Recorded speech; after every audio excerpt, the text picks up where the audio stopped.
ముద్దలా కాకుండా రవ్వ కేసరి ప్రసాదం ఈ టిప్స్తో కనుక చేస్తే పిల్లలు కూడా 2-3 రోజులు దాచుకుని మరీ తింటారు. అంత బాగుంటుంది.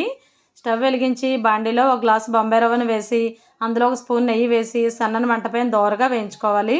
తర్వాత ఒక గ్లాసు పంచదార వేసి బాగా కలిపి గ్లాసున్నర పాలు పోసుకుని ఉండలు కట్టకుండా అడుగంటకుండా అవసరమైతే ఇంకొంచెం నెయ్యి కూడా వేసుకుని సన్నని మంట పైన బాగా కలుపుకోవాలి.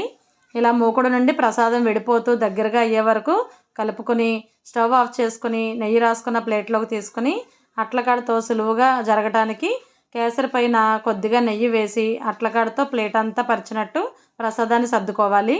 గుర్తుంచుకోండి, ఈ ప్రసాదంలో నెయ్యి ఎంత బాగా దట్టిస్తే అంత రుచిగా ఉంటుంది. కేసరి 2-3 రోజుల వరకు నిల్వ ఉంటుంది. ఒక పావుగంట చల్లారిన తర్వాత ఇలా ఒక చాకుతో అటు ఇటు డైమండ్ షేప్లో కట్ చేసుకుని పైన వేయించిన జీడిపప్పు పలుకుల్ని అద్ది మన ఇష్టదైవానికి నైవేద్యంగా పెట్టుకోవడమే. రెగ్యులర్గా చేసుకునే ముద్ద కేసరి ఇలా కాకుండా కాజు స్వీట్స్ని తలపించేలా కనిపించే 2-3 రోజులు నిల్వ ఉండి రవ్వ కేసరి డైమండ్స్ని ఈ దసరా సెలవుల్లో చేసి పెడితే పిల్లలు ఎంతో ఇష్టంగా తింటారు. మా పిల్లల ఫేవరెట్ ప్రసాదం ఇది. వీడియో నచ్చితే లైక్ చేసి రెసిపీ ఎలా ఉందో కామెంట్ చేయండి.